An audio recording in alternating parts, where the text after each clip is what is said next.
The small walled town of Tarifa seemed almost impossible to defend. Overlooked at short range by higher ground, with walls unprotected against artillery fire, it would easily fall to a serious attack. In the siege of Tarifa from the 19th of December 1811 to the 5th of January 1812, an Imperial French army under Jean-François Laval laid siege to an Anglo-Spanish garrison led by Francisco Copons. Despite the advice of British Colonel John Bynes Skerritt to evacuate the town, Copons decided to hold out.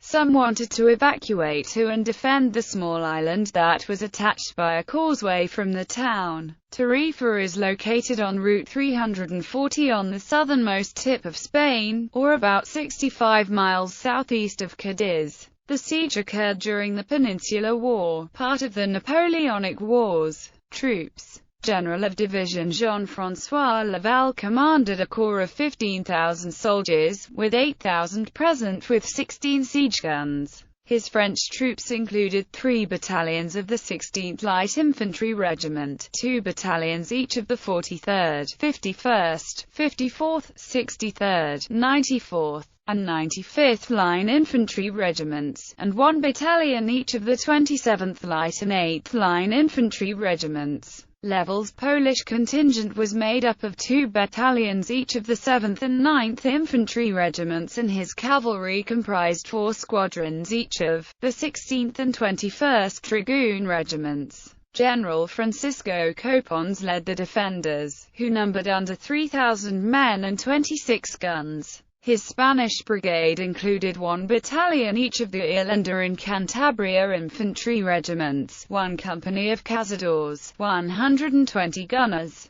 and 25 cavalrymen. Colonel John Bynes Skerritt's British brigade consisted of the 2nd Battalion of the 47th Foot, 1st Battalion of the 82nd Foot, 2nd Battalion of the 87th Foot, the flank companies of the 1st Battalion of the 11th Foot, 1 company of the 95th Rifles, 1 half squadron of the 2nd King's German Legion Hussar Regiment, and 1 foot artillery battery. Siege. The French drove the advanced posts of the garrison in on the 19th of December and surveyed the town to decide on the point of attack. Seeing the apparent advantage of the high ground to the east, they opened trenches on the 22nd of December and by dawn on the 29th of December were ready to fire their 16-pounder cannon. It only took a few hours for the walls to tumble down and to make a large breach. Skerritt proposed abandoning the defense and embarking on ships. Captain C.F. Smith of the Corps of Royal Engineers strongly opposed the idea. He had noted that inside the walls, the ground level was much lower, which combined with a deep, narrow river that flowed through the town would make that assault quite hazardous. Skerritt was checkmated when the ships were ordered back to Gibraltar, the commanders being forbidden to embark a single soldier, by General Campbell, the governor of Gibraltar. Smith, having foreseen where the French would attack, had prepared internal defences against the impending assault. The 14-foot sheer drop inside the wall would trap the French from retreating, and every house overlooking the area was loopholed and garrisoned, with retrenchments formed to trap the enemy. All debris was cleared from inside the wall, despite the grape being fired by the besiegers. Surrender terms were offered and refused. The night of 29-30 December had very heavy rain, with the portcullis defending the river entrance bent inwards by the flood of water and the defences requiring quick repairs before the French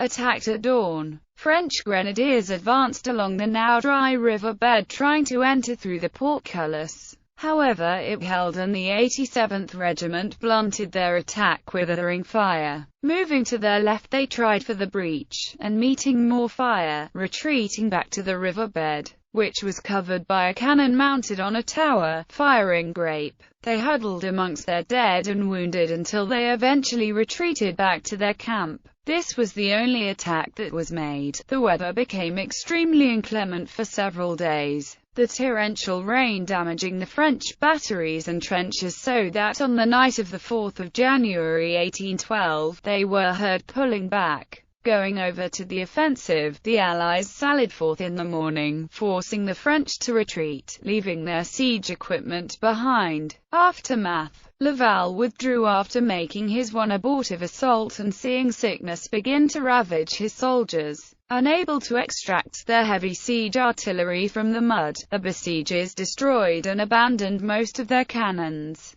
W. Napier wrote, Tarifa was worth the efforts made in its defense, and aside from the courage and devotion of the troops, without which nothing could have been effected, the merit chiefly appertains to Charles Smith, the captain of engineers. To the British engineer, therefore, belongs the praise of this splendid action. Charles Felix Smith went on to take part in many more conflicts over the next 30 years. He became a lieutenant general and was knighted. General Francisco Copons y Navia went on to fight many more battles alongside the British, his shining star failing on the return to Spain of King Fernando VII. The French did not return to Tarifa, and their siege of Cadiz was abandoned in August 1812, whereafter, over the next year, the French would gradually retreat all the way back to France.